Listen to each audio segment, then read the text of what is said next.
Assalamualaikum warahmatullahi wabarakatuh. Selamat pagi anak-anak Ibu, kelas 7 SMP Negeri 1 Medan, kelas 7 Kiras Bangun, 7 DI Panjaitan, kelas 7 Zainul Arifin, kelas 7 Abdul Haris Nasution. Kita bertemu kembali pada mata pelajaran IPA. Pada hari ini kita akan membahas tentang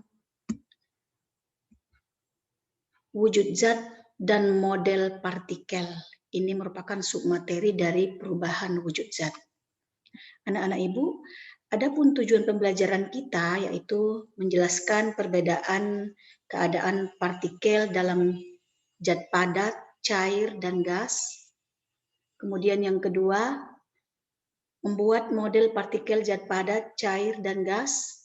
Kemudian menjelaskan fenomena yang terjadi di sekitar pelajar sekalian atau siswa-siswi sekalian.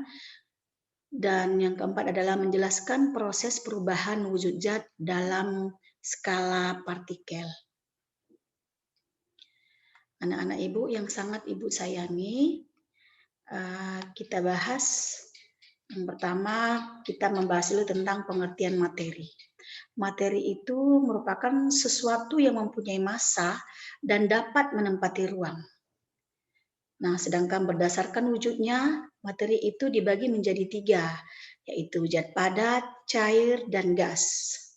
Nah, sedangkan berdasarkan komposisinya, materi ada 2, yaitu zat tunggal dan campuran. Nah, tapi untuk pertemuan kali ini, kita akan membahas dulu tentang zat padat, cair, dan gas. Nah, mungkin di sekitar kita itu banyak terdapat benda-benda ya, yang itu dapat nanti kita kelompokkan ke dalam 3 wujud zat. Nah, beberapa benda tersebut misalnya besi, kayu, aluminium itu termasuk zat padat. Nah, sedangkan air, minyak itu termasuk zat cair. Kemudian gas LPG, udara itu adalah contoh dari zat gas. Nah, anak-anak Ibu sekalian, kita lanjut. Zat padat itu adalah zat yang bentuk dan volumenya tetap. Contohnya kelereng yang bentuknya bulat, dipindahkan ke dalam gelas akan berbentuk bulat. Begitu pula dengan volumenya. Volume kelereng akan selalu tetap walaupun berpindah tempat ke dalam gelas. Nah, ini disebabkan karena daya tarik antar partikel zat padat sangat kuat. Pada umumnya, zat padat itu berbentuk kristal, ya, atau amorf seperti kaca dan batu granit. Nah, zat cair adalah zat yang memiliki volume tetap, tetapi bentuk berubah-ubah sesuai dengan yang ditempatinya. Misalnya, apabila air kita masukkan ke dalam gelas, maka bentuknya seperti gelas. Apabila dimasukkan ke dalam botol, maka bentuknya akan seperti botol, tetapi volumenya tetap. Nah, ini disebabkan partikel-partikel penyusunnya agak berjauhan satu sama lain. Ya, selain itu, partikelnya lebih bebas bergerak karena ikatan antar partikelnya lemah. Nah, sedangkan zat gas adalah zat yang bentuk dan volumenya sesuai dengan tempatnya. Gas pada umumnya terdapat di balon yang memiliki bentuk dan volume yang sama dengan balon.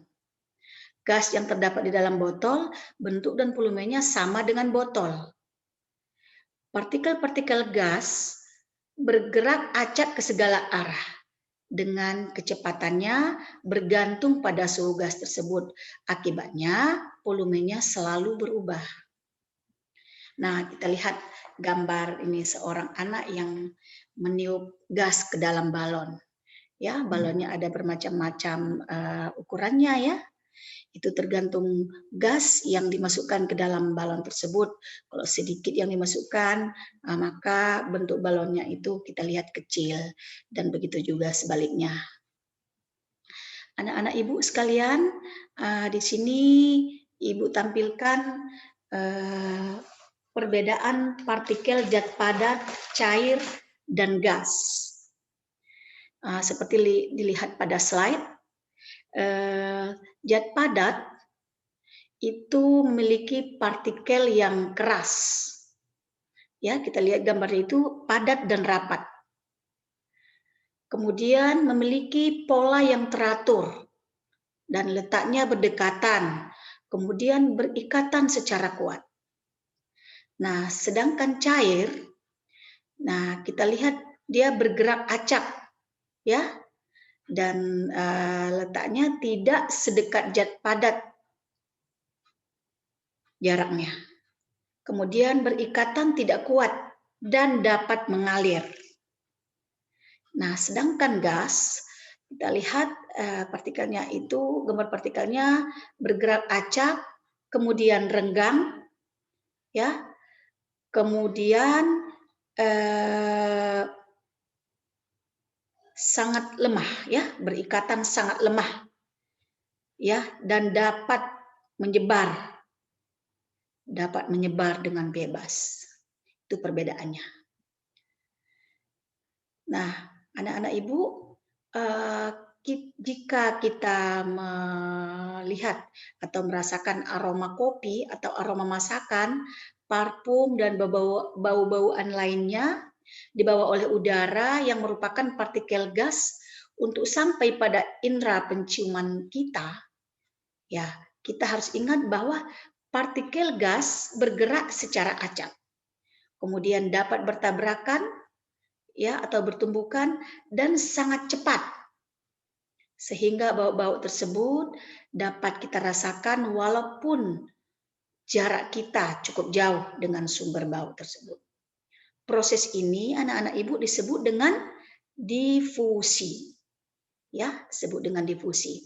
Difusi adalah pergerakan partikel dari daerah yang partikelnya lebih banyak ke tempat yang lebih sedikit sampai keadaannya seimbang. Nah, ketika partikel saling bertumbukan, maka bau menjadi menyebar, ya, karena bercampur dengan partikel lainnya. Kemudian difusi juga terjadi pada zat cair, karena partikel-partikel dalam zat cair itu juga dapat bergerak. Nah, kejadian seperti ini bisa anak-anak Ibu lihat pada suatu zat warna, ya, yang diteteskan di dalam air, seperti pada gambar pada slide berikut, ya. Kita lihat ada 3 Labo Erlenmeyer, ya, kemudian ada diteteskan zat cair ke dalamnya. Ya, kita lihat yang pertama ketika diteteskan, yang pertama belum menyebar, yang kedua sudah mulai menyebar sedikit-sedikit, sedangkan gelas yang ketiga sudah mulai rata penyebarannya. Nah, itu terjadi karena difusi, setelah difusi.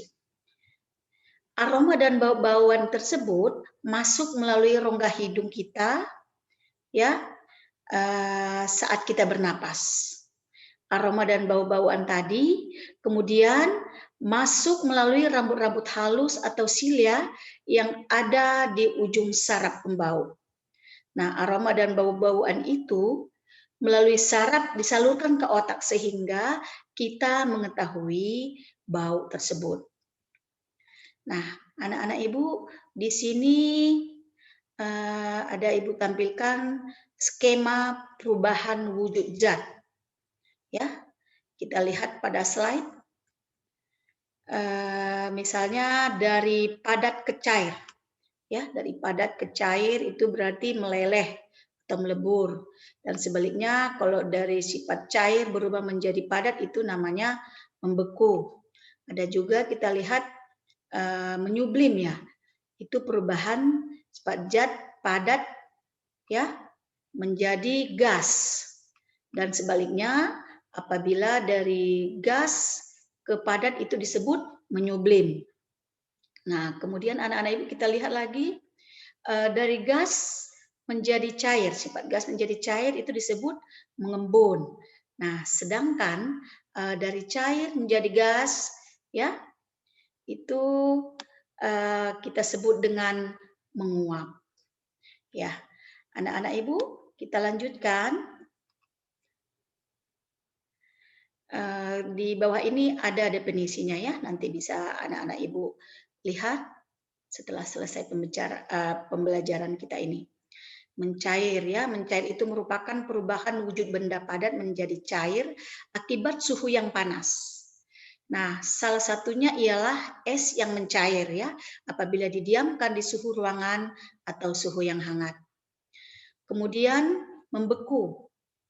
Membeku merupakan perubahan wujud benda cair menjadi benda padat.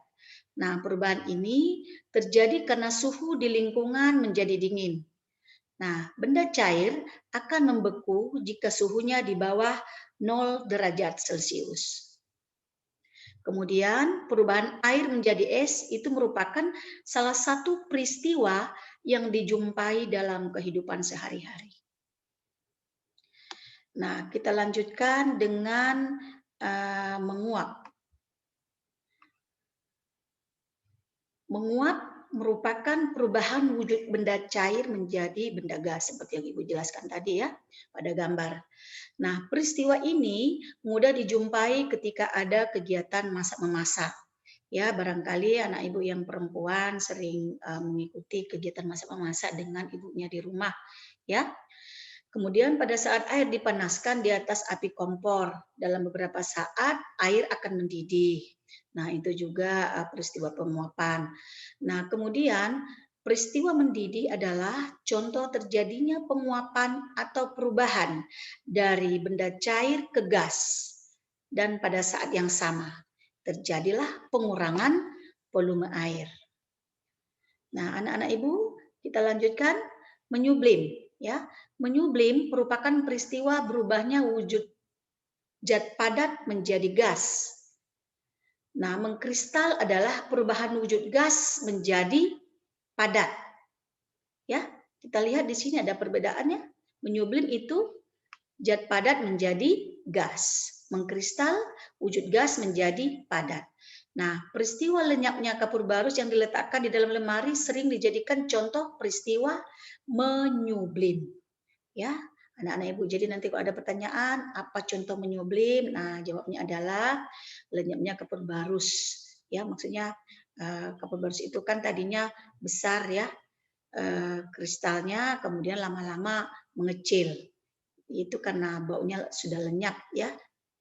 Nah, kemudian contoh peristiwa ini terjadi pada saat uap yodium yang mengkristal menjadi padatan pada saat didinginkan pada suhu tertentu. Kita lanjut dengan mengembun. Mengembun adalah peristiwa perubahan wujud gas menjadi cair. Nah, peristiwa ini anak-anak Ibu merupakan kebalikan dari peristiwa menguap. Ya, diingat ya, mengembun itu kebalikan dari menguap. Nah, pada waktu gas mengembun, gas melepaskan kalor karena terjadi penurunan suhu di sekitarnya. Nah, yang umum kita jumpai dalam sehari-hari antara lain peristiwa pengembunan yang terjadi di pagi hari. Ya, itu kalau kita pandang rumput-rumput, ya itu akan ada mengeluarkan embun di pagi hari. Nah, meskipun pada malam sebelumnya tidak terjadi hujan, tetapi pada pagi hari terdapat tetesan air pada tanaman yang berada di luar. Nah, peristiwa mengembun ini terjadi karena uap air dalam udara menyentuh permukaan, seperti permukaan daun atau permukaan yang lainnya. Ya, itu tadi anak-anak Ibu yang Ibu jelaskan tentang perubahan wujud zat. Nah, sekarang Ibu minta kamu coba di rumah atau lingkungan tempat tinggal kamu tentang materi zat padat, cair, dan gas. Nah, apabila kita sudah belajar tatap muka, ini akan kita laksanakan di sekolah atau di laboratorium ya. Nah, akan tetapi karena keadaan kondisi sekarang ini, maka Ibu mengharapkan kalian bisa mencobanya di rumah. Instruksinya sebagai berikut ya. Nanti kalian bersama teman-teman kalian silakan diajak untuk menjadi model partikel dalam zat padat, cair, dan gas. Ya, ini tujuannya untuk memudahkan anak-anak ibu dalam mengingat tentang materi model partikel dalam zat padat, cair, dan gas. Nah, untuk zat padat itu sebanyak 6 orang atau 6 siswa ya, atau saudara-saudara yang lain, saudara kalian, baik yang perempuan ya, kalau yang perempuan ya yang perempuan diajak, kalau yang laki-laki, laki-laki ya, itu akan menirukan partikel dalam zat padat. Caranya gimana? Coba anak-anak ibu perhatikan. Semua anak perempuan membentuk 3 baris dan berdiri sangat rapat. Ya, bisa dibayangkan. Kemudian tidak ada jarak satu dengan yang lain. Namun harus diingat bahwa partikel selalu bergerak. Nah, karena tidak ada ruang untuk bergerak, maka partikel dalam zat padat hanya bergetar. Nah, jadi anak-anak ibu, kalian nanti harus menggetarkan tubuh kalian. Ya, ketika berdiri dengan sangat rapat tadi, ya kalian menggetarkan tubuh kalian dengan mempertahankan jarak yang sangat dekat itu. Nah, silakan dicobalah bergerak ya. Nah, tentu mungkin agak sulit. Nah, pertanyaannya, apakah kalian dapat menghubungkan keadaan partikel dalam zat padat dengan sifat zat padat yang sulit berubah bentuk dan tidak bisa ditekan? Ya, jadi anak-anak ibu, kira-kira partikel zat padat itu seperti itulah.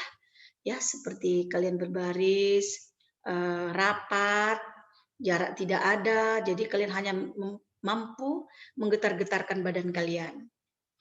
Nah, kemudian zat cair, para siswa atau anak-anak ibu sekalian menirukan partikel dalam zat cair dengan cara membentuk 3 barisan yang teratur dengan ada sedikit jarak antara siswa.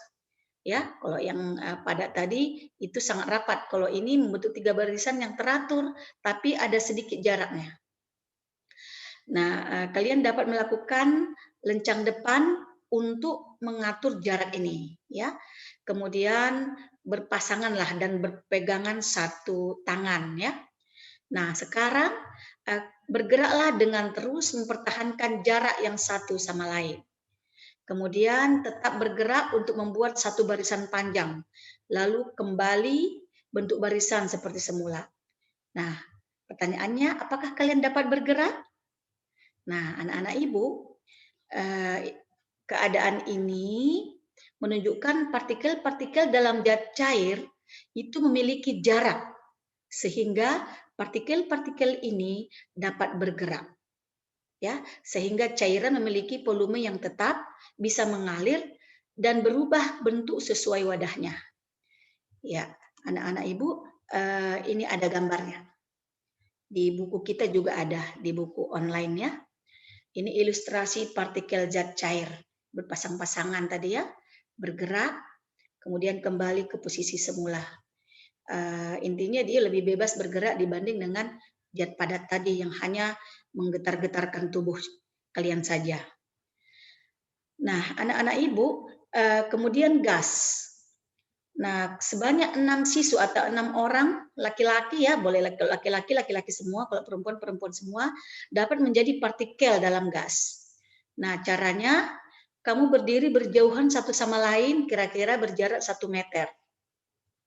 Kemudian bergeraklah dengan bebas secara cepat ke segala arah gerakannya ya. Kemudian berhati-hati agar tidak tabrakan dengan teman kalian. Nah, anak-anak ibu, partikel-partikel dalam gas memiliki jarak yang sangat jauh sehingga sangat mudah bergerak. Nah, kalian juga dapat memperhatikan bahwa volume gas dapat berubah-ubah, demikian pula bentuknya. Nah, sekarang pertanyaannya, apakah kalian dapat memberikan alasan mengapa gas paling mudah ditekan?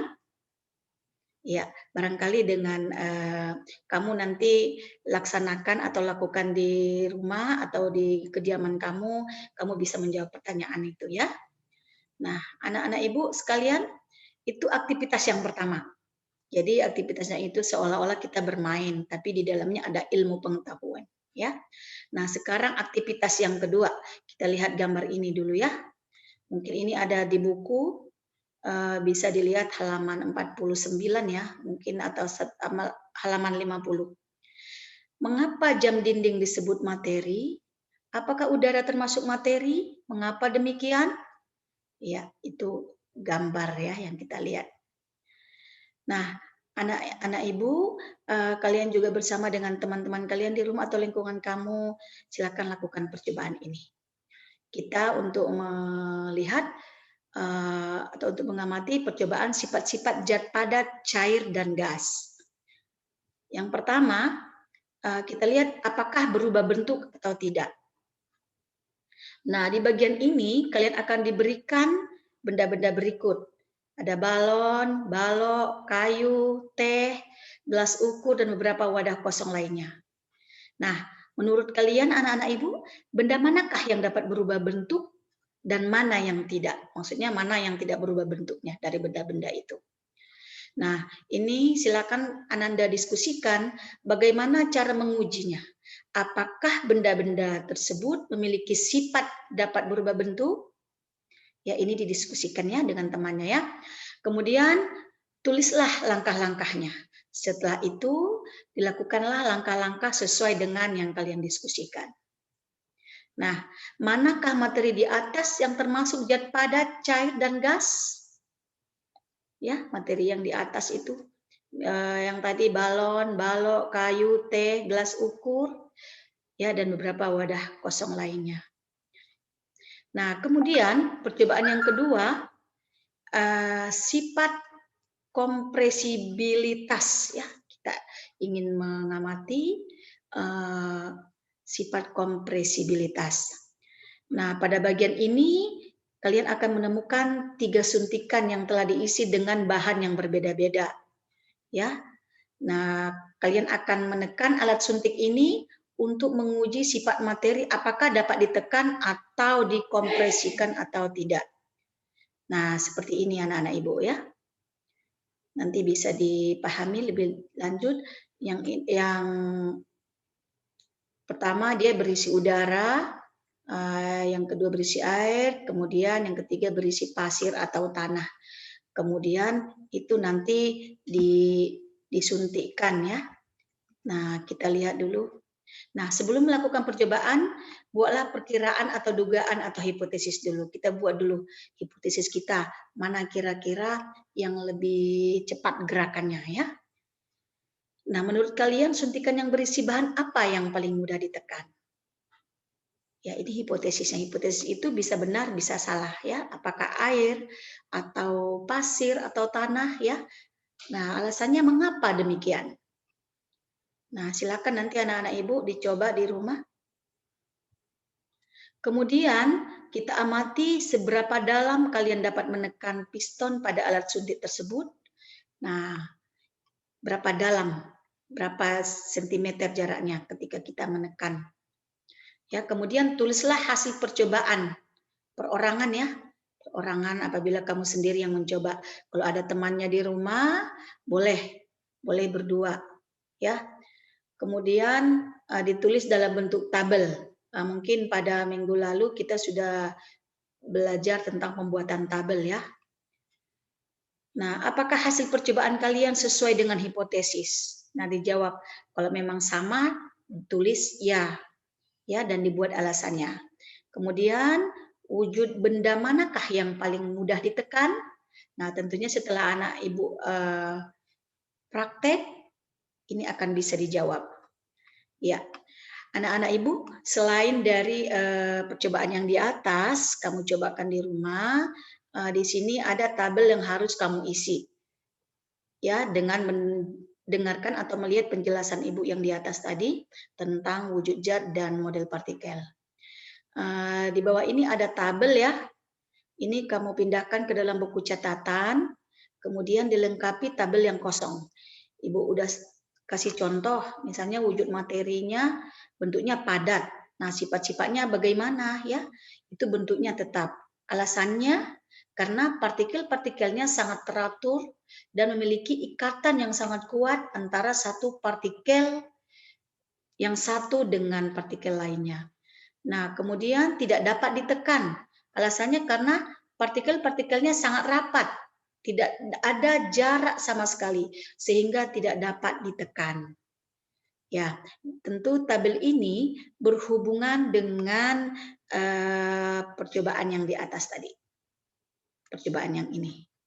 Ya, anak-anak Ibu, demikian pembelajaran kita pada pagi hari ini. Jangan lupa jawabannya dikirim ke Google Classroom sesuai dengan tenggat waktu yang telah Ibu berikan. Ya, demikian salam sehat untuk kita semua.